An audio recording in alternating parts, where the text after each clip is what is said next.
Lost was a useless healer who got no hose until a bored princess decided to form a party with him. However, after he unlocks an overpowered skill to save her during a quest, she becomes obsessed with his magnum and bends over to thank him every night. It all starts with Lost searching for new teammates at the guild. When Narcina suddenly offers to join his party, the entire guild freezes in shock, wondering why she would want to partner up with him. All of a sudden, the guild receptionist, Amhert, pulls her aside and explains that Lost is the most useless adventurer in the entire city because, despite spending all of his life as a healer, he still only uses the basic heal spell. However, Narcina says she decided to join his party a long time ago. Then she walks over to Lost again and asks him to form a party with her, and Lost accepts. After getting registered by Amhert, Lost decides to take Narcina to the labyrinth. Narcina asks if it's okay because she is a beginner, but Lost assures her that the first few levels are easy to clear, even for a newbie. After they enter the labyrinth, she tells him to stay back since she is a martial artist, but he wonders if she can actually defend herself. Soon after, Narcina uses a group of goblins to warm her fists up, surprising Lost, who initially thought she was just a delusional feminist. After their bodies disintegrate, she gets excited to gather their first magic stones. But he explains that goblin stones are next to worthless since they barely hold any magic. He then suggests that they keep looking for monsters, but he suddenly spots an orc. So they both find a place to hide before he tells her that it's unusual for orcs to be so high in the labyrinth. Upon hearing this, Narcina gets excited to fight it and promises Lost that she can handle herself, so he gives her permission. However, after getting nicked by the orcs club, she gets slammed into a wall and prepares for a trip to the afterlife. Surprisingly, Lost takes the orc down with a single attack, and when Narcina asks about it, he claims it was just a lucky hit. He then heals her cut and suggests heading back since they already found a valuable stone, but she insists on taking down a couple more monsters. Later, they return to the guild to trade in the stones, but Amhert immediately recognizes the orc's stone and demands to know why he took her that deep into the labyrinth. Lost quickly explains that they were only on the surface levels and didn't expect to see an orc, and after Narcina backs him up, Amhert tells them that she has actually been getting reports about high-level monsters showing up on the surface. After she appraises the stones and hands them their payment, Lost takes Narcina to a local inn and asks the owner for 2 rooms, which upsets Narcina because she desperately wanted to show him her other set of skills in bed. Yeah, boy. In her room, she reminisces on the night her carriage got attacked by goblins several years ago. Suddenly, Lost came to her rescue, healed her wounds and treated her with kindness, so she promised to get stronger so they could start a party together. She then spent the following years perfecting her martial arts until she heard that he got dumped by his party and decided to join him. After getting a little upset that he doesn't remember her, she wonders why everyone in town thinks he is a bum because he is actually overpowered. In a dream later that night, Lost recalls the day his previous party tried to take down a powerful Hydra. While he tried to heal Saberia's wounds, Margulis kept calling him useless and ordered a girl named Armia to cast any attack spell she had on the Hydra. After she failed to even scratch it, Margulis bolted to save himself, leaving Lost to carry Saberia all on his own.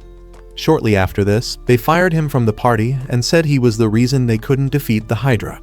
When he tried to defend himself, they decided to throw a vote, and Armia, who was still terrified of Margulis, also blamed Lost to save herself. After waking up and realizing that he still hasn't gotten over the betrayal, Lost also recalls the day he joined an old party and was used as bait to draw out a bunch of orcs. He barely managed to survive the attack, but on his way home, he saw a little girl hiding from a group of goblins who had just attacked her carriage. Without giving it a second thought, he rushed over to help and kept fighting the goblins until he passed out. Minutes later, he woke up and saw that a unit of knights had already shown up to fight the rest of the goblins, so he proceeded to heal the girl before telling her about what happened in the labyrinth. After crying for him, she promised to become an adventurer so they could start a party together, but he was convinced she was just feeling a little too excited. However, her enthusiasm made him feel optimistic about becoming an adventurer again. So he found a mentor and spent months training in a bunch of other skills since his healing ability was basically useless.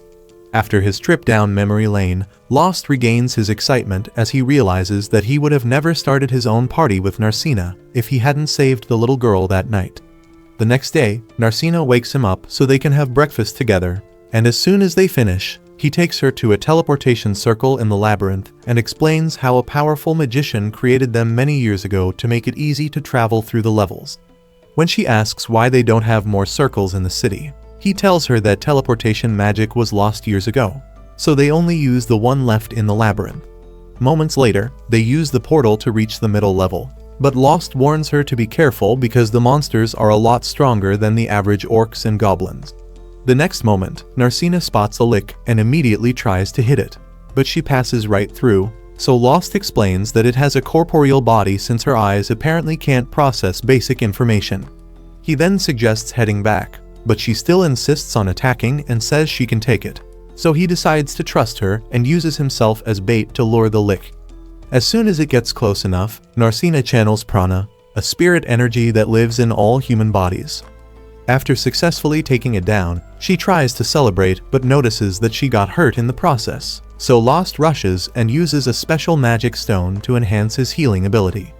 Afterward, they return to the guild and trade in the lick stone before heading out to find a spot for dinner. On the way there, they notice two adventurers fighting, so Lost explains that a lot of bad adventurers started moving into the city recently, making it difficult for the average upstanding adventurer to go about his regular quests. At the restaurant, minutes later, Narcina asks why there are multiple towers surrounding the city with no points of entry, but Lost also says he has no idea because even the builders had no idea who hired them. He then says it would have been better if they had built walls instead, but Narcina tells him not to worry about invaders because having an entire population of adventurers means that they can handle any threat with ease. After eating, they both head back to the hotel, and after getting too scared to ask if they can finally sleep together, Narcina jumps into her bed, frustrated, while Lost continues feeling happy that he now has his own party. The next day, Margulis introduces a new healer named Lyra to Saberia and Armia before saying that they finally stand a chance against the Hydra. A couple of hours later, they find the Hydra sleeping, and after seeing that it still hasn't healed the head, they manage to chop off. Margulis tells Lyra to attack it with him so Armia and Saberia can sneak up on it.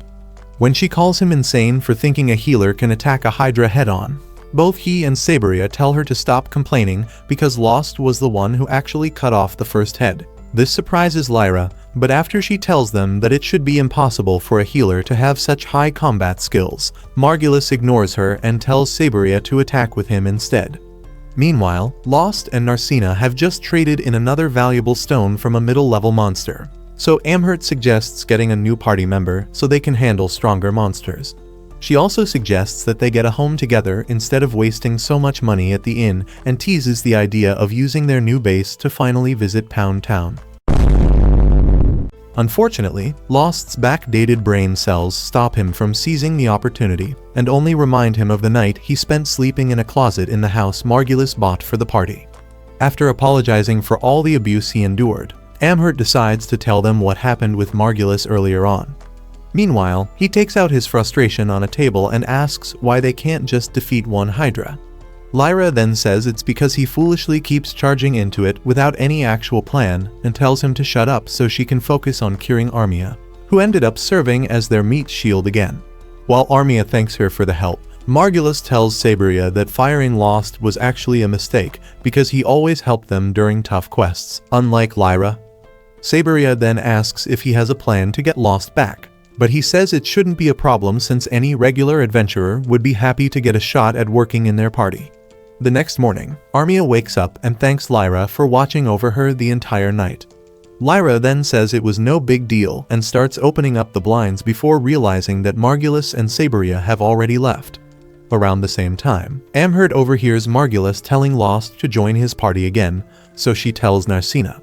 As they both watch, Lost tries to tell Margulis that's not that simple, but Margulis continues yapping about how amazing his life will be once he joins them again, and even offers to increase his pay. Just as Lost tries to thank him, Narcina rushes in between them and tells Margulis to forget about ever getting him back, but Margulis tells her to step aside because Lost has already made up his mind. Lost then explains that he was only being polite before telling Margulis that he has already started a new party with Narcina. Upon hearing this, Margulis accuses Narcina and Amhert of using Lost's abilities for their own profit. But then Lost grabs his arm and promises to beat some sense into his nutrient-deficient brain the next time he tries to attack Narcina.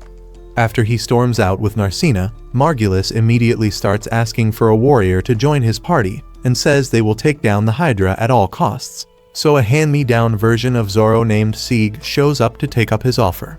Margulis immediately takes a quick look around to make sure he isn't a poser before suddenly drawing his sword to test his skill. Amherd immediately reminds him that fighting is forbidden between adventurers, but he claims it's just a quick sparring session and charges in. The next moment, Sieg disarms him, and after taking a moment to mourn his shredded dignity, Margulis decides to take him as Lost's replacement. Hours later, Narcina hears someone knocking on Lost's door and is surprised when she sees Shiela. However, when Lost opens up, Shiela explains that a guest awaiting at the pub and also tells Narcina to join him. Minutes later, Armia and Lyra thank him for showing up before Armia starts apologizing for not recognizing his strength on time. She further explains how obsessed Margulis has been with defeating the Hydra. And after Lyra also complains about the fact that he has still not gotten the antidote, Lost realizes that they want him back in the party and asks if Margulis didn't tell them what happened earlier on. Just then, Narcina asks Armia why she is going to such lengths for Margulis despite all he has put her through. And after agreeing that he is a vile, worthless creep who only cares about himself, she says she can't just abandon the party after all they have been through.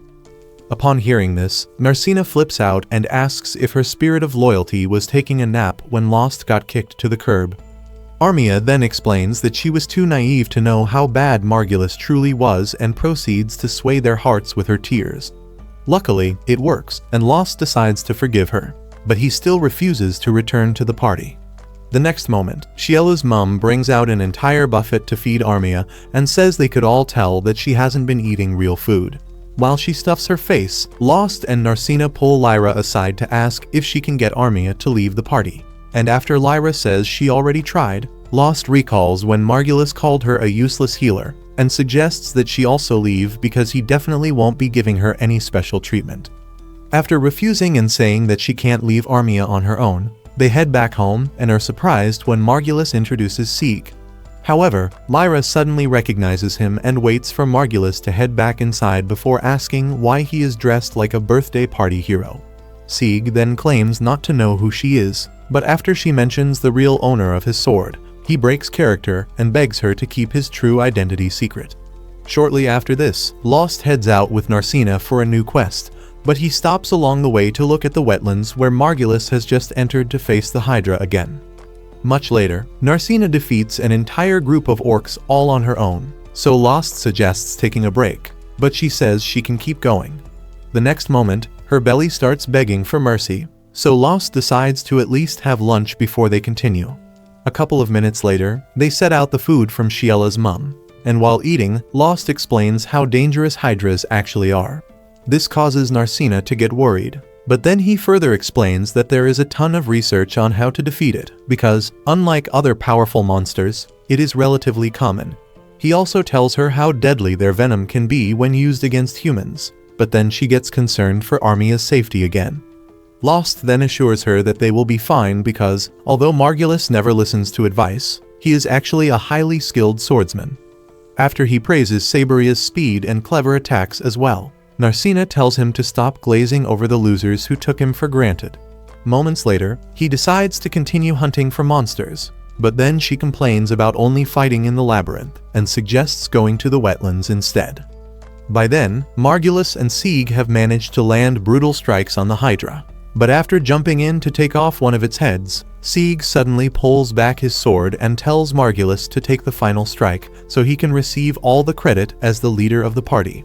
After fantasizing about his aura getting restored, Margulis charges in and gets smacked away in an instant. Despite this, Saberia claims he actually looks hot when he charges into battle like a brain-dead caveman and thanks Lyra for healing her shoulder before running back in. For the first time in ages, they finally start to overpower the Hydra. But then it suddenly slams a large rock into Armia and hovers above her to induce a level of fear that knocks her out cold.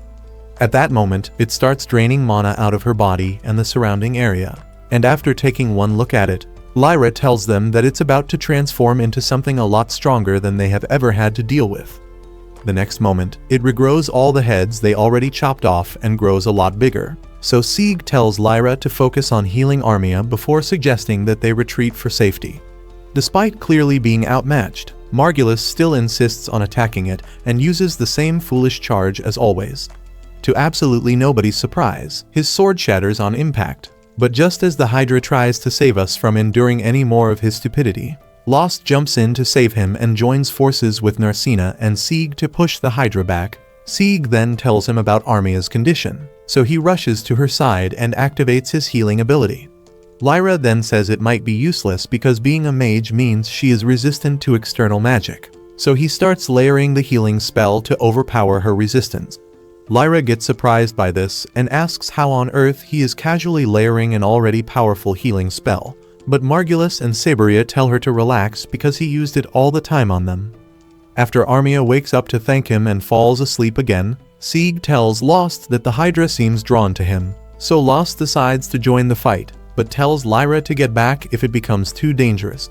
Saberia and Margulis, on the other hand, decide to sit this one out, so Narcina and Lost start by weakening one of its heads before Sieg slices it clean off.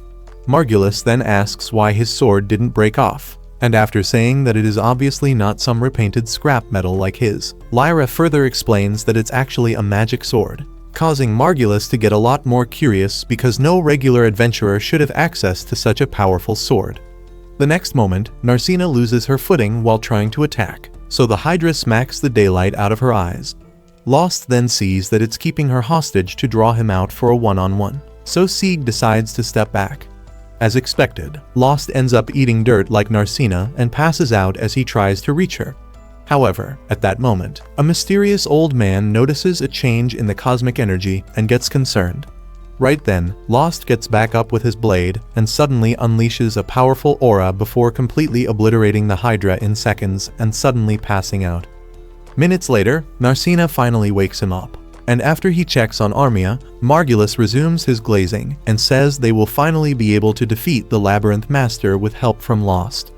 After Saberia reminds him that no one has been able to find the Labyrinth Master, Lost tries to tell Margulis that he is still not returning to the party.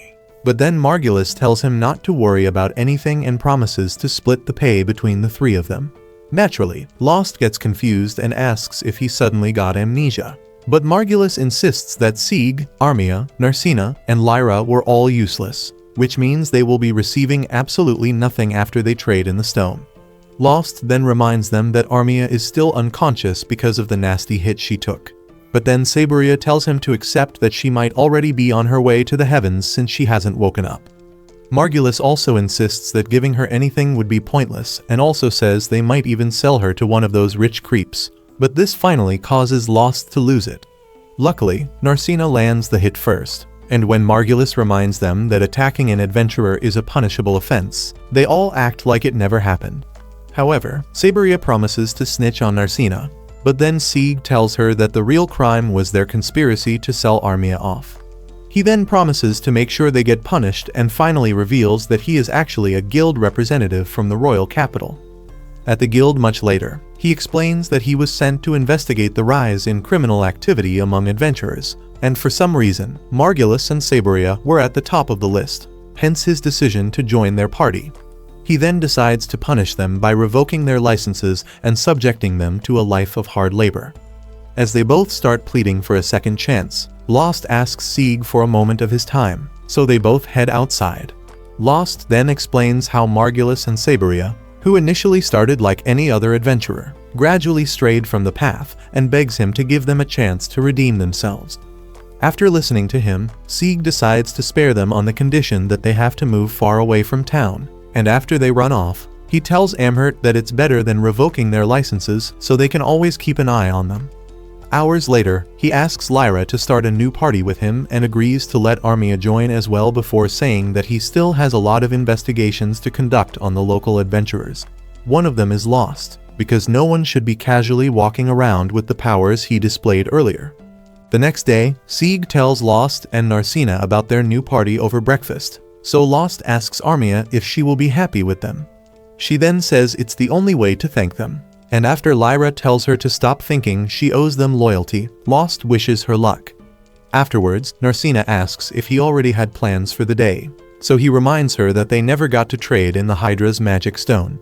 He then suggests that they take on an actual quest instead of the usual labyrinth raid so she can gain more experience. This causes Narcina's heart to glitch, so she runs ahead to hide her emotions. At the guild several minutes later, they notice the intense stares from other adventurer, and realize that they have already heard about Lost's epic takedown. He then pulls Narcina to the side and tells her that they are likely aiming for the magic stone. The next moment, an adventurer named Marnell walks up to them with his party. However, after realizing that their hideous faces are putting him on edge, Marnell tells them to leave. He then apologizes to Lost for doing nothing while Margulis and Saberia abused him for years. After he also apologizes for talking behind his back and admits that they were all wrong for not helping, Lost tries to stop him, but Narcina loses it and says they should have been sorry a long time ago. Marnell then asks if they can do anything to earn his forgiveness, so she tells him to spend 3 days on his knees apologizing. Marnell gets shocked by this and says she is asking for a little too much, but she flips out and says he should be grateful because the punishment barely covers all the years Lost spent suffering. Thankfully, Lost stops her and tells Marnell to stop thinking he is now some overpowered hero because he still can only use one healing spell. He then accepts Marnell's apology before they take the stone to Amhert for an appraisal. After taking a good look at it, Amhert gets shocked and says she never expected to see a mutated Hydra stone. Narcina then asks if the mutation reduced its value, but Amhert explains that it actually multiplied it because the Hydra absorbed an ungodly amount of mana to complete its mutation. She also reminds them that there was nothing normal about what happened because there should never have been so much mana outside the labyrinth. After she also says that there have been a lot more reports about mid-level monsters roaming close to the surface, Narcina asks why a special unit hasn't been sent out to investigate. Right then, guild manager Handsome shows up and calls them both to his office to talk about it. After reading the report minutes later, he tells Lost that the guild is too busy handling important stuff to look into it. Lost then insists that it could be a serious issue and asks him to issue a warning to all adventurers. But Handsome tells him to leave town if he really feels threatened. Minutes later, Narcina loses it and asks why he was so hostile, but Lost tells her not to worry about it. Amhert then tells them not to pay it any mind because Handsome became a hostile perfectionist after he was put in charge of the guild. Lost then asks if there are any quests available, so Amhert hands them all the available ones. When Narcina sees a monster-slaying quest and gets excited to take it, Amhert tells them to drop it because the monster in question is a phoenix. After she explains that they are both too weak to take it down and says they need a warrior, a mage, and another healer, they both get excited again and immediately head out to meet Sieg. Upon hearing about the quest, he takes a moment to think, but then Lyra tells him that it would be the perfect opportunity to learn more about Lost, so he agrees. Armia then asks if they really want her to be a part of the team after she betrayed Lost, but he tells her not to worry about it since she already apologized. After they all spend the rest of the day gathering supplies, Lost tells Narcina that they still need to buy medicine in case anyone suffers a burn during the quest. After commending him for having so much always being prepared, she suddenly stops to think. But then a random lady in a swimsuit suddenly hugs her from behind. Narcina immediately tries to reshape her nose, but the lady quickly jumps back. Narcina then realizes that it's Ramla, a flame-wielding adventurer with melons that ignore the law of gravity. After she guesses that her dad sent Ramla to look for her, Ramla admits to it and asks for the ugly creep that she left home to find. Right then, she spots Lost and recognizes him, and after he also calls her master, Narcina freezes in shock. At a restaurant minutes later, Lost explains that Ramla had actually trained him years ago before asking Narcina how they know each other. After Narcina says Ramla is an old friend of her dad, Ramla tells him to leave so they can talk alone. But he refuses and says she is probably trying to take Narcina back home against her will. Upon hearing this, Ramla threatens to attack him, but he still refuses to leave, so she shoots a tiny fireball at his head. After he easily evades it, she decides to let him stay and asks Narcina why she suddenly ran away from home. Narcina then says she knew her dad wouldn't have approved of her dream to become an adventurer. After saying that she also wanted to be with Lost, She stops herself from explaining how she sent stalkers to watch his every move right until Margulis fired him, which was when she finally ran away from home to meet him. When Lost suddenly says she has to go back home and get approval from her parents, she gets upset and asks if he doesn't want her around anymore. He then tries to explain, but she says her dad will never allow her to return because he definitely doesn't want her fighting dangerous monsters. Just then, Ramla says her dad actually doesn't mind if she becomes an adventurer, but he was only worried about the way she suddenly ran off to be with a stranger he had never met. After promising to make him understand that Lost isn't some random creep, she sends Lost to get drinks and reminds Narcina that Lost was once a weak and useless nobody. Narcina then insists that he has changed a lot since then and explains how he selflessly helps her improve her skills any chance he gets. The next moment, she starts bawling her eyes out and says she still hasn't been able to repay him for everything. Ramla then agrees that he has become a lot stronger than the weakling she trained and tells Narcina to spend more time with him because he changed because of her. Afterwards, she starts her real mission, which is to investigate Mist, the guild master who handed all his responsibilities to Handsome. Early the next day, Lost and Narcina meet up with the others to start the Phoenix quest. Minutes later, they reach the middle level through a portal, and Narcina immediately starts looking for the Phoenix, so they remind her that it's still technically a bird, which means it probably only stays in areas with a lot of space. When they finally locate a large clearing deep inside the labyrinth, Lyra says the nest has to be close because the information they received from the guild mentions a space with a similar description. Sieg then tells them that they might find a lot more items than in other regions of the labyrinth because no other adventurer has been able to get past the Phoenix, making this an unexplored region. The next moment, Lost picks up a rock and throws it to attract the Phoenix.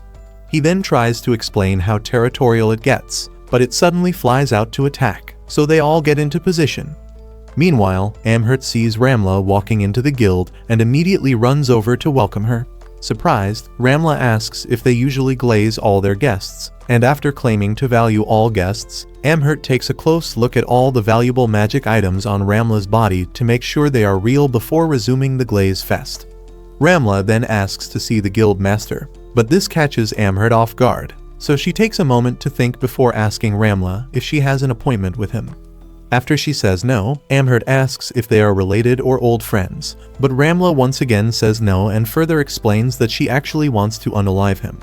Upon hearing this, Amherst drops the act and asks if she has a screw loose in the noggin.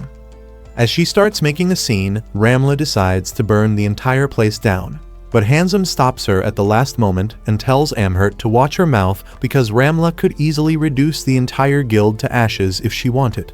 While he takes Ramla up to his office to talk, Narcina realizes why taking on the Phoenix was such a big deal because none of them have managed to land a single hit on it.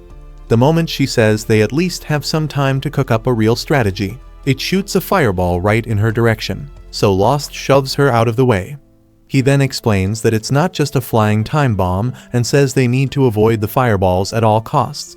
Back in Handsome's office, Ramla brings up the recent reports about labyrinth monsters, and after he explains the conversation he had with Lost the other day, she asks why he has done nothing about the recent increase in delinquents moving into the city. She also asks about the strange towers surrounding the city, but Handsome claims to have no idea what she is talking about. So she accuses him of playing dumb and says he is definitely letting crooks move in on purpose because he basically rules the city as its guild master. Once again, Handsome claims he doesn't know what she is talking about and even starts laughing at the accusation before telling her to leave town if she has a problem with the way he runs things.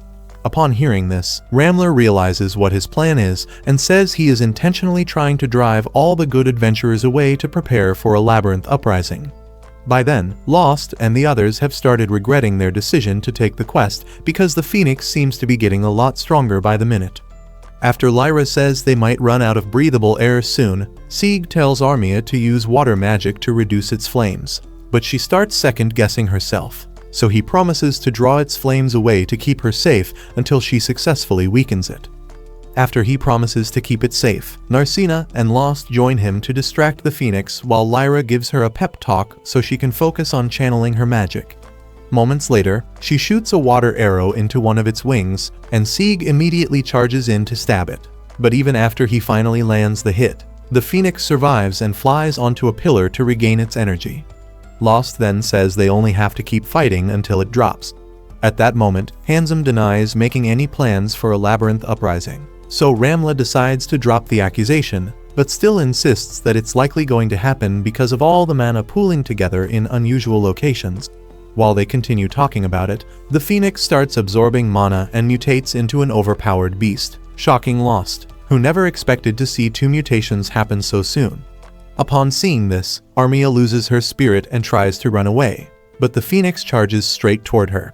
Lyra immediately tells her to run, but her legs get paralyzed by fear, so Sieg jumps in front of them to block the Phoenix's flames. He then reminds Armia of his promise to protect her and asks for her help again, so she pulls herself back up and asks for more time to cook up another attack spell. While Lyra hangs back to heal her, Narcina lands her first hit on the Phoenix and almost loses her hand to its flames. After she finally gets rid of the fire, it tries to attack her, so Lost blocks its claws with his sword until the immense heat melts the blade away. At that moment, Armia channels all the magic she has left to create a powerful ice arrow, and after she fires it into the Phoenix's chest, it falls but still retains enough strength to charge towards her again. This time, Narcina decides to get payback for her burnt glove, and after she drops it with a brutal leg kick to the skull, Lost stabs it in the brain and finally unalives it. They then thank Armia for finally making herself useful, and after breaking down in tears, she grabs the stone and heads back to the hotel, where Ramla has been waiting to congratulate them. While eating, a couple of minutes later, she and Narcina start talking about how good the food tastes, and when Ramla asks if she has ever had food like this in the palace, they all get curious and ask what she is talking about. Narcina immediately tries to stop her from talking, but she tells everyone that Narcina is actually the heiress to the Earl of Analastoria, causing Lost to finally realize that she is the girl he saved that night. While they all freeze in shock, Handsome tells Guildmaster Mist all about his conversation with Ramla, so Mist decides to commence the next phase of his plan. The next day, they take the Phoenix Stone to Amhurt, but Narcina loses it after Amhurt brings out a small bag of coins as their payment. She reminds Amhurt that the Phoenix also mutated and says she was the one who kept yapping about how much they would make from defeating it. After letting her blow off steam for a couple more minutes, Amhurt tells Narcina to take a look inside the bag, and after she sees that it's actually filled with pure gold coins, Amhurt explains all the stress she went through to get it for them and says they would have to carry several bags if she had packed it in silver coins. Much later, Narcina helps Lost with his breakfast before suggesting that they get a place together since they can easily afford to buy one. When he asks why she suddenly brought it up, she reminds him of the time Amhurt suggested it and says she has been thinking about it ever since. After giving it some thought, Lost asks if she has something against staying at the inn, but Narcina claims she actually loves all the nice people and the amazing food Shiella's mum makes. However, she also explains how noisy it always is and says a quieter place would be much better. While Lost continues thinking about it, she drifts away from reality and imagines having dinner in their own cabin at night and putting each other in 50 different positions. The next moment, Lost interrupts her delusion to remind her that Sieg asked if they could all start a party together. He then explains that getting a place on their own before giving him an answer would be wrong, so she asks if he actually wants to start the party with them. After he reminds her that Sieg was the main reason they survived the Phoenix quest, she agrees that accepting his proposal would be wise and promises to support any decision he makes. Hours later, Shiella's mum prepares a feast to celebrate the formation of their new party, and after several minutes of stuffing their faces, Armia gets sleepy, so Lyra decides to take her inside. As she drags Armia out of her seat, Sieg offers to help, but she tells him to get a little closer to Lost. Just then, Narcina asks her for advice on something important, and after tucking Armia into bed, she gets shocked when Narcina tells her about her attempt to get a place with Lost. She then commends Narcina on being bold enough to make such a request, but Narcina gets upset as she narrates the way he turned her down. After giving it some thought, Lyra tells her that Lost just seems like the type of guy who likes to take his time with love. This causes Narcina to feel a little better, so she admits that she only asked for advice because Lyra looks like she has more than enough experience with relationships. Upon hearing this, Lyra gets shocked and tells Narcina to reduce her expectations because her love life is practically non-existent. Around the same time, Sieg tells Lost to move in with Narcina and says he is only causing her pain by ignoring her feelings. But Lost insists that it's not the right time, so Sieg asks if his balls are missing, or if he actually doesn't have any feelings for her. When Sieg tells him to just admit that he loves her, he morphs into a fire hydrant and desperately tries to hide it. Back in the room, Lyra explains how Sieg has always been a clueless numbskull right from the time they were in the same party back in the capital. Upon hearing this, Armia wakes up and asks for the rest of the story. So Lyra tells them how practically every guy in the capital wanted a piece of her vanilla buns back then. One certain guy even joined their party just to get close to her. But on the night he finally tried to force himself on her, she snapped his jaw in half and tied him up for everyone to see. Although nothing really happened, Sieg still blamed himself for letting the creep join their party, and after kicking him into the upper atmosphere, he stormed off and left the party with no explanation. As Lyra tries to explain how pissed she was when he left, Shiela also shows up with their tea and decides to join the conversation. By then, Sieg has also told Lost his side of the story and says he was surprised that Lyra could easily forgive him after he put her in danger. He then asks Lost why he turned down Nasna's request, so he tries to explain his reasons. But then Amhurt shows up to deliver a report she made for him. When she asks if Sieg can be trusted with the report, Lost tells her not to worry because they were just talking about Narcina, who happens to be the person she was investigating in the first place. The fact that she is an heiress came as a shock to Lost, but he quickly accepted it until the conversation with Ramla, where she said that Narcina's dad had accepted her decision to become an adventurer. In their culture, someone like Narcina, who happens to be the only heir to the throne, has to fulfill her duty to the kingdom before anything else, so it makes no sense that her dad casually accepted her decision to skip town and pursue her dreams. Amhurt then says it probably has to do with her hair because it suddenly changed color to blue one random day. After she says her dad probably took that as a sign that she wouldn't live long and decided to let her do whatever she wanted, Sieg reminds them that she drop-kicked a phoenix, which should definitely be impossible for the average sick girl. While they continue talking about it, Narcina tells Lyra, Armia, and Shiela about the hair thing as well. And they all get shocked since they initially thought she just had a weird taste in fashion. Back at the table, Amhurt tells Lost to accept that there is nothing more to Narcina's story. So he pays her for the investigation and tells Sieg that he just wanted to be sure of everything before making any serious decisions with her. While they continue talking about his feelings for her, Lyra commends Narcina on being brave enough to follow her heart again and says she has always wanted to have that level of bravery. Upon hearing this, they all push her back outside and make her ask Sieg for a minute of his time so they have a private conversation.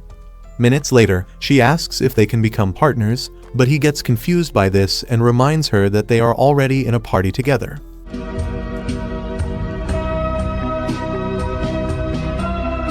She then explains her intentions in more detail, and after realizing that she wants a relationship, he takes a moment to get his heart under control before saying that he has to think about it.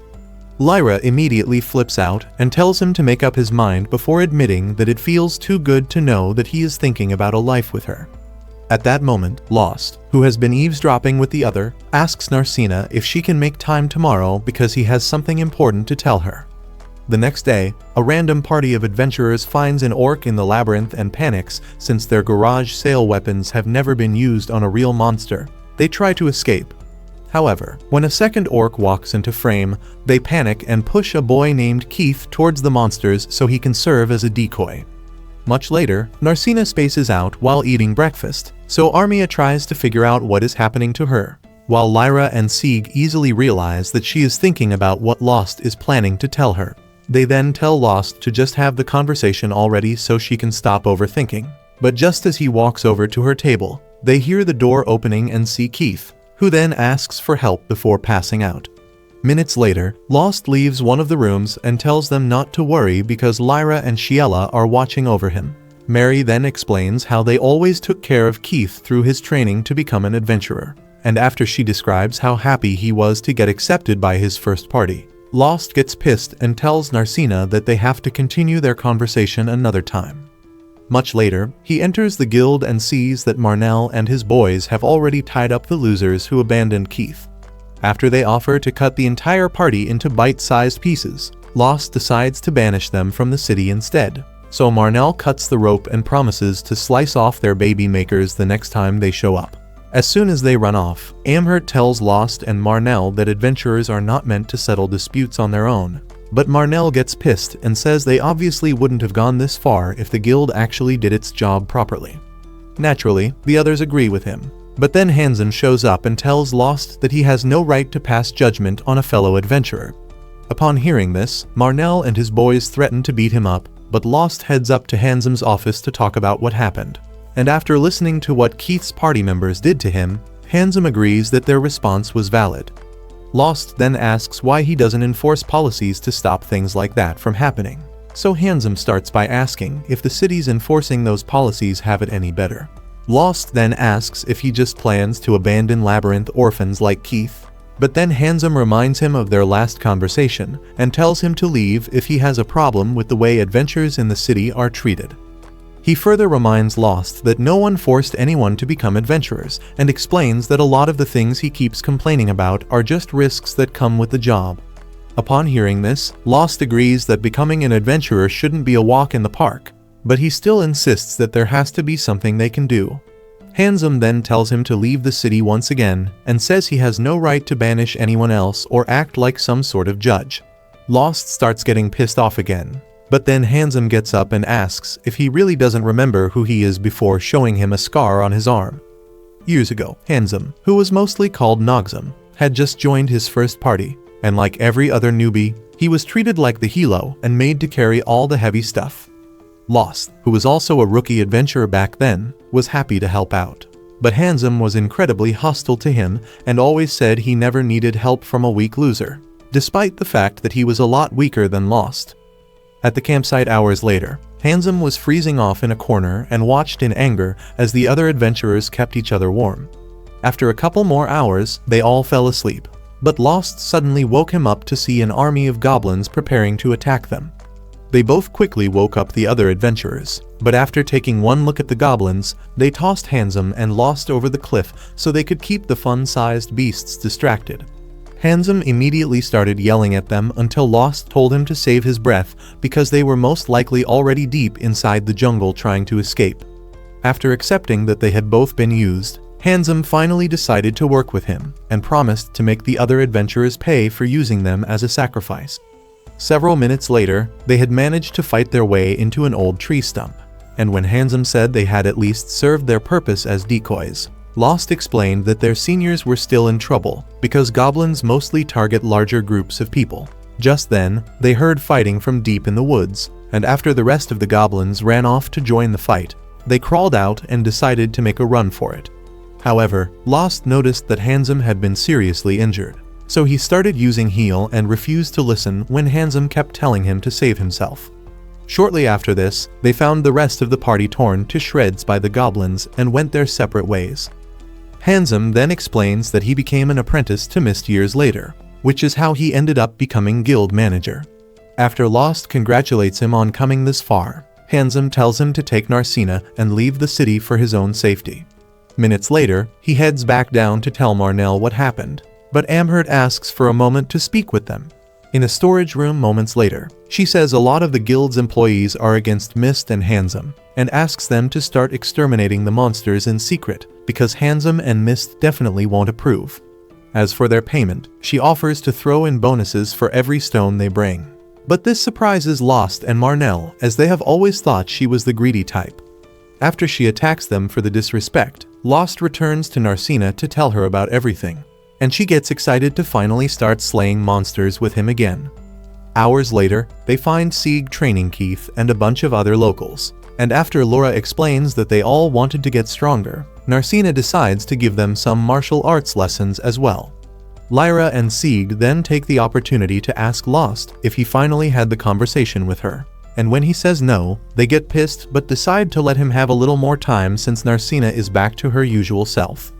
Meanwhile, Hansen has just met up with Mist to hand him a letter from the Prime Minister. After reading it, Mist says they still need to keep an eye on Narcina, so Handsome asks why she is so important. Mist then reminds him of the story of the powerful dragon and the princess who sacrifices herself to stop it from destroying the world. After further explaining that the Princess of Destiny is chosen by her blue hair, he tells Handsome that the story is very real, which means that Narcina is the sacrificial lamb destined to save everyone. The next day, Lost and the others head to an open field just outside the city, and after Sieg spots the goblins Amhert was talking about, they devise a plan to attack them from the front so none of them can make it into the city. On their way to the ambush point, Lost and Narcina spot the carriage she was in on the night they first met, and after taking a moment to reminisce on how far they have come, they launch an attack on the goblins. Much later, they successfully take out the entire group, but after Narcina packs up the stones, a sudden earthquake rocks the entire city. While everyone else panics, Handsome and Mist realize that the Labyrinth Uprising is about to start. Several minutes after this, Lost returns to the city and immediately goes to check on Mary, but she tells him not to worry because no one got hurt during the earthquake. Right then, a guy from Marnell's party shows up and tells Lost about an emergency happening at the city's main gates. On getting there, they all see Marnell, who then shows them a new group of goblins and hobgoblins all planning to invade the city.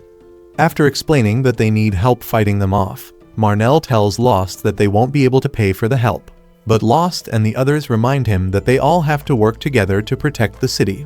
Minutes later, they successfully begin to overpower the goblins, but just as Lost chops off one of their arms, it starts talking and promises to unalive all of them. This completely shocks everyone since goblins and other monsters have never been able to talk, but they still manage to obliterate the entire horde. However, just as they try to catch their breath, a random local shows up to tell them about an even larger army of goblins, so they all run to the labyrinth's entrance and see that monsters are continuously spilling out. After taking a moment to think, Lost suggests regrouping with every adventurer in the city so they can actually stand a chance of succeeding, only to return and find that the guild is already packed with adventurers from every corner of the city. Turns out, the guild had already put a bounty on the excessive army of monsters, and was even paying adventurers a fat advance just to show up. This causes Lost and the others to realize that Handsome had been making plans ahead of time, but they decide to focus on the fact that there are now enough adventurers to put up a good fight. The next moment, Ramla shows up to join them, so Lost asks if she was also expecting a labyrinth uprising. Just then, Amhert recalls hearing it before, so she takes them into her office in the guild building to read some old records of labyrinth uprisings. They then learn that it usually lasts until the adventurers or warriors present unalive enough monsters to reduce the amount of mana being produced in the labyrinth. After Amhert also points out that the whole reason guilds were created was to reduce the amount of mana being produced by labyrinths, Ramla tells her to start taking her job seriously because she should have already known what was happening if she had done a little research on time. Marnell then says the uprising is still a little sus, because their city is literally the adventurer capital of the world, which means they should have neutralized enough monsters to keep the labyrinth stable. After agreeing with Lost decides to focus on a plan to keep the town safe, because the goblins will obviously try to destroy everything in sight. Several minutes later, he leads the other adventurers to gather as much furniture as they can so they can create a blockade and reduce the damage. But as they all start moving items from homes all over town, Lost sees Marnell arguing with Keith and his buddies, who suddenly think they are strong enough to join the fight. After Keith refuses to back down and says they have the right to defend Mardot as well, Marnell agrees, but says there are other ways to do so without risking their lives. He proceeds to explain the importance of having scouts and people to help injured adventurers, so Keith and his friends decide to do that instead. Moments later, the goblins make it to the city, so they all start fighting and manage to hold them off while keeping damage to a minimum. However, mid-level monsters like Lix also start showing up, so Ramla joins the fight and continues blasting until the first wave ends. Just as she tries to take a breather, another wave appears, so Lost also joins the fight and partners up with Sieg to take down as many as they can. However, they both eventually get cornered by powerful orcs. But at that moment, a powerful sword rips through at the speed of light and clears out an entire wave of monsters before an overpowered Giga Chad named Ronaldo reveals himself. Lost and Sieg immediately recognize him, which confuses everyone else until Ronaldo explains that he actually trained both of them, including Narcina. right before she decided to become a martial artist. He also says hi to Ramla, who was once his teammate, and after she tries to incinerate him, he clears out the rest of the goblins. As Ramla tries to explain just how goated he is, Handsome shows up through a portal to tell her that Mist is ready to have the talk she asked for.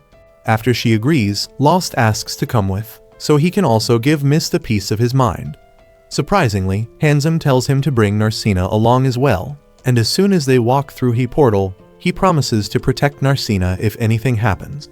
Ramla then tells him to forget about it because Mist is way above his league and could even beat her if he wanted to.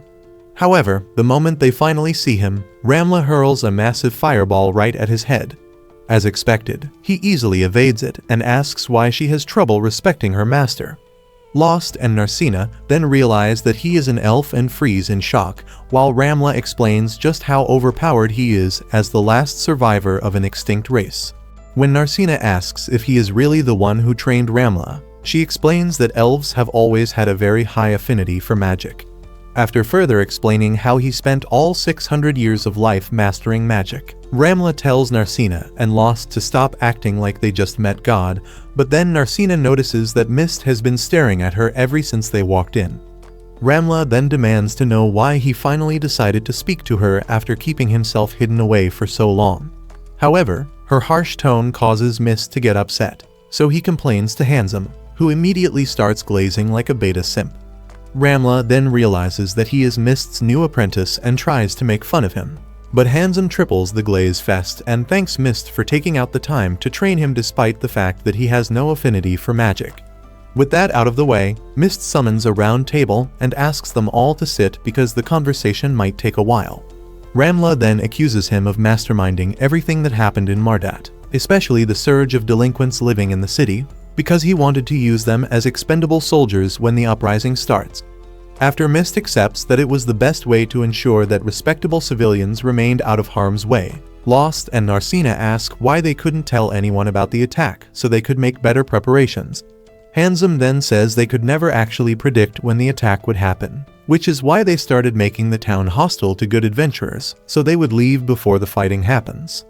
Despite this, Ramla still demands to know why they kept it all secret from everyone else, and after she asks if they started the uprising on their own, Mist explains that the order to keep quiet came from the guy overseeing every guild in the nation. Handsome tries to stop him from saying anything else, but Mist decides that they are way past the point of keeping secrets and further explains that revealing the truth to everyone would have resulted in a lot of chaos that would have been too difficult to manage while still trying to contain the labyrinth uprising. Lost then asks if they really plan to sacrifice Mardat in the process. But then Ramla remembers the pillar surrounding the city and says Mist already came up with a plan to save Mardat. After offering to make a deal with them, Mist asks Ramla to help with his plan because her body contains more mana than any other adventurer on the planet. In exchange, he and Handsome promise to defeat the Labyrinth Master. But Lost and Narcina are shocked to hear this because no one even knows where the Labyrinth Master is. Handsome then says they have no idea of where to look, so Ramla agrees to hold her part of the plan. While they discuss details, Ronaldo continues slaying monsters with ease, so Lyra asks Sieg why he is already out of breath, but he ignores her to focus on staying alive. Just then, a large orge grabs some of the adventurers, and after seeing that the ogre brought buddies, Sieg also notices Keith and the other boys watching form behind the barricade. In an effort to look cool, he partners up with Ronaldo and attacks the ogres. By then, Handsome has just opened a portal to get Ramla, Lost and Narcina to the city center. After he leaves, Ramla walks over to a magic chamber built by Mist after using a magic circle to open it up. She tells Lost not to trust him because he definitely has something else planned for them. The next moment, she walks in and releases her mana to activate a powerful barrier that encloses the entire city and stops the rest of the labyrinth monsters from entering. Upon seeing this, the adventurers fighting at the city's outskirts rush back inside to finish off the monsters left in the city. Meanwhile, Sieg runs out of breath, so Ronaldo tells him to rest since the other adventurers are already keeping the monsters busy. After they notice the barrier and realize that it's the reason the monsters stopped, Lost shows up with Narcina and explains that Ramla is the one creating the wall. He then says she will probably keep the wall up until her mana runs out, and when Ciela says she will probably just pass out from exhaustion, Ronaldo tells them that she is actually in danger. Unlike the average barrier spell, Mist most likely designed this one to keep going as long as possible, which means it will keep draining mana from Ramla even after she passes out. As they try to figure out a better alternative, a powerful griffin suddenly escapes the labyrinth and immediately starts attacking the barrier. This causes Lost to get pissed, but as he tries to leave, Ronaldo stops him and says they all have to work together to reduce the burden on Ramla. Moments later, they make it outside the barrier and realize that the griffin is only focused on breaking the wall, so Ronaldo tells them to focus on the monsters. However, after they quickly cut through most of the goblins, the rest suddenly start walking away. The next moment, a Fenrir shows up, and after Lost realizes that it is a lot stronger than the griffin, Lyra notices that Sieg is about to lose bladder control and makes fun of him. Just then, Ronaldo tells Lost to deal with the Fenrir because he has to keep his promise to Ramla by stopping the griffin. As soon as he leaves, the Fenrir charges in, but Lost quickly blocks its attacks and manages to keep up with its lightning-fast speed until a brutal slash sends him flying. While Sieg jumps in to help, Lyra starts healing him, and Ronaldo actually manages to knock the griffin down. However, when Armia tries to help Sieg, a lick attacks her, distracting Sieg, who immediately gets knocked down by the Fenrir. After also charging into Lyra, it picks Lost and tosses him across the field like a rag doll. This causes Narcina to lose it, so Sieg and Lyra try to stop her, but she ignores them and start fighting the Fenrir on her own. Armia tries to help by blasting the Fenrir, but with Narcina being so close to it, she decides not to risk it. Luckily, Narcina finally manages to land her powerful flying kick, but the Fenrir quickly heals itself and increases the speed of its attacks to catch her off guard. Eventually, she also gets torn up, but as the Fenrir prepares to finish her off, she smiles and says she was only a decoy, so it looks up right before Lost lands a fatal stab. Turns out, he had given her a sign to buy him some time after it first tossed him to the ground. Much later, Narcina finally wakes up and gets surprised as she never expected to survive such a brutal attack. After they all remind her that Lost would never let something happen to her, Ronaldo shows her the Griffin's Stone and says they don't have to worry about Ramla for some time. However, with the Labyrinth Master still alive, they have to wait for Mist to defeat it, so he suggests heading back to Heaton to rest. After they all agree with him, Narcina gets up and tries to thank them, but Hansen suddenly opens a portal and kidnaps her right in front of them.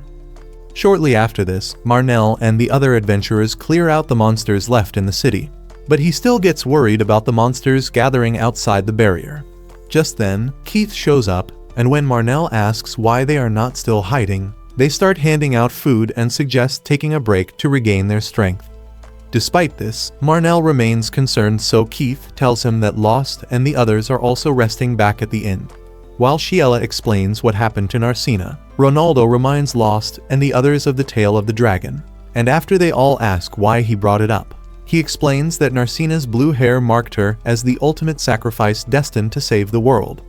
By then, Handsome has just taken her to see Mist, so she tries to attack him, but he seizes her entire body and forces her down before asking if she knows anything about the dragon.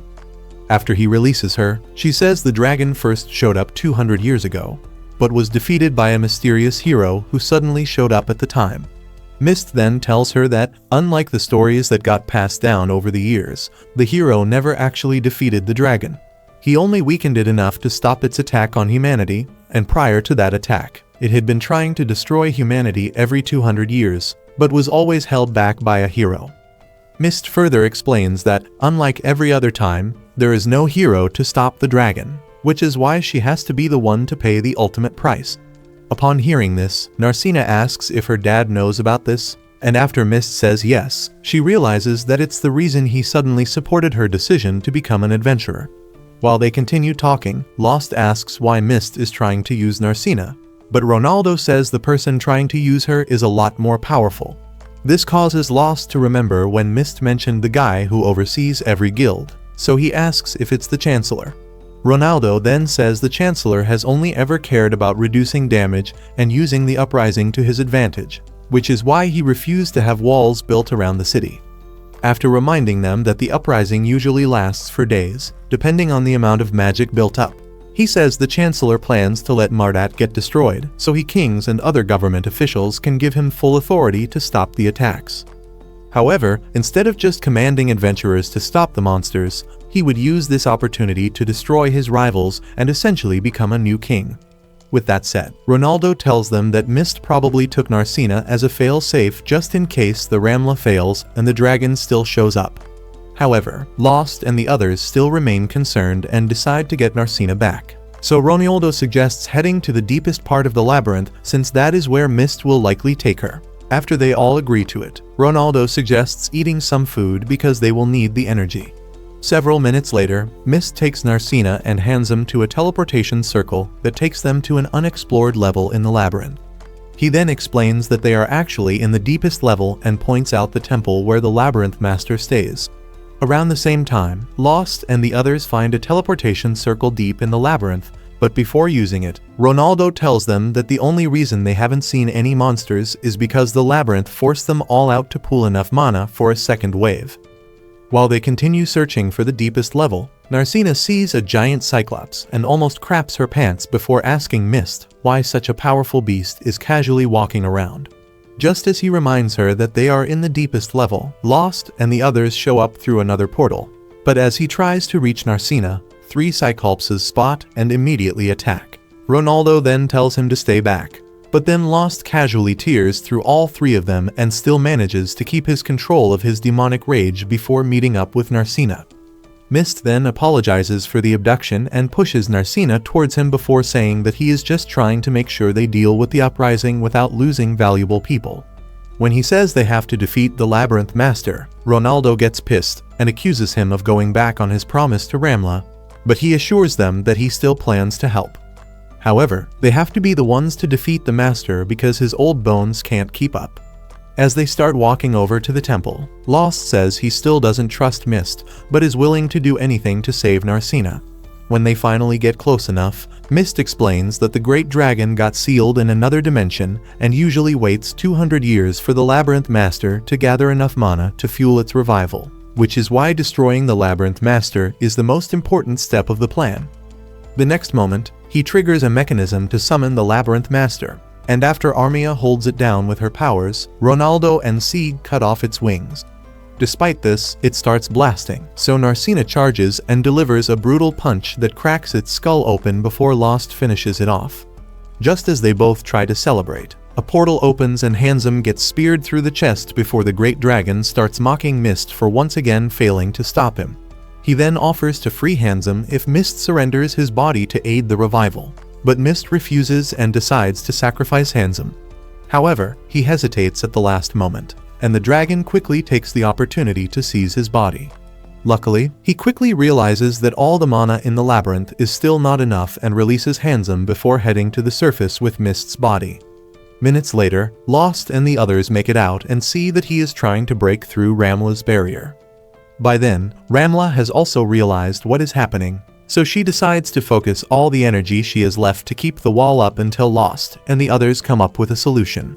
Meanwhile, as the Great Dragon keeps spreading his vines across the barrier, the locals get scared and end up giving the dragon even more mana to prepare for his revival. The next moment, the entire city starts shaking, causing Lost to realize that the second wave of monsters is about to attack. As they all try to think of a new plan, Marnell hears about the monsters and tries to keep the information to himself so no one else will get scared. But Keith notices and says they can't keep staying in the city for long. When Marnell assures them that the barrier will stay up, Shiela also gets worried and asks if he knows how long Ramla can hold it. By then, Lost and the others have realized that they can't keep watching. But when Sieg asks if he is ready to fight, he explains how brutal the dragon's attack on Handsome was and says he needs to keep using heal to keep him alive. All of a sudden, Handsome stops him and asks if he can forgive Mist. Lost immediately tries to continue healing him, but Handsome stops him again and says he owes his entire life to Mist. He then reminds Lost how they were both treated like peasants because of their lack of skill and says he would have suffered an even harsher fate if Mist had not decided to take him in as an apprentice. After explaining how Mist essentially became a father to him, he tells Lost to focus on saving everyone else. But then Lost reminds him that they were both friends before anything else. Narcina then tells Handsome that he should have never kept so many things to himself, because Mist was not the only person who cared for him. Despite this, Handsome still tells them to let him face punishment for his actions, but Narcina refuses and forces Lost to keep healing him. At that moment, Marnell and the other adventurers run out of the city to fight off the new wave of monsters, and after seeing that Amhurt has also mobilized the delinquents to join the fight, Ronaldo asks if they still want to fight the Great Dragon or run home. After Lyra tells him that running away would be pointless, Lost finishes up with Handsome and tells Narcina to stay back before deciding to attack the dragon. Moments later, Armia gets his attention with a fireball, so he decides to annihilate them before resuming his attack on the barrier. As they start slashing his vines, he becomes convinced that they will never be able to reach him. But then Lost takes off with help from Armia and manages to get close enough to stab him. However, he gets caught by one of the vines and stabbed in the gut before crashing into the ground. Upon seeing this, Narcina desperately tries to stop herself from running to his aid, but then Handsome tells her to go so she won't regret it later. She immediately runs to his side, and after Lyra also uses her healing to keep Lost stable, the dragon starts penetrating Ramla's barrier. Left with no other option, Narcina decides to sacrifice herself, but Ronaldo stops her and explains that her sacrifice will only keep the dragon away for a decade. Despite this, she decides to go through with it and says 10 years is more than enough time for them to find the hero and come up with a foolproof plan. She then walks over to the dragon, who immediately gets overwhelmed with the hunger to feed as soon as he sees her. While flying closer, he tells her to leave, but she refuses, and Ronaldo tells him not to bother trying to resist since his dark nature simply cannot say no to such a pure source of mana. However, the moment he finally gets close enough to grab her, Lost awakens his true powers, so Sieg and the others jump back to defend themselves. Lost then charges towards the dragon and serves him an all-you-can-eat fist buffet, while Narcina desperately calls out his name so he won't lose to the darkness.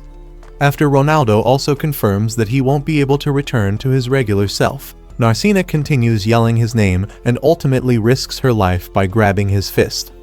Luckily, the power of love stops him from knocking out her pearly whites, but after he returns to normal, the dragon tries to escape. Unfortunately, Mist regains control of his body and stops him before telling Lost to end it once and for all. He initially hesitates, but after Mist says it's the only way and assures them that it's what he wants, Narcina offers to help him out, so they both stab Mist in the heart and banish the dragon's soul. After Mist falls, Handsome rushes to his side to thank him for everything, and Mist also thanks him for being the son he never had before going to meet his fellow elves in the afterlife. With the dragon banished, the labyrinth uprising finally stops, so Ramla stops the barrier and falls into Ronaldo, who was already waiting to support her. At the guild office, much later, Handsome tells Amhurt that she has to take over as guild master, but she gets shocked by this and refuses to take on such a serious position. That is, until he whispers the fat paycheck she will be receiving as guild master. Later that night, Ronaldo and the rest of the gang discuss Lost's unusual powers and what it might mean for them going forward. Meanwhile, he and Narcina find a quiet spot to chat, and after agreeing that they still have to train for the possibility of another fight against the dragon, Lost asks Narcina to go on a journey with him to find the hero of destiny. She then asks if that is what he wanted to talk about the other night, and after he says yes, she gladly agrees to it.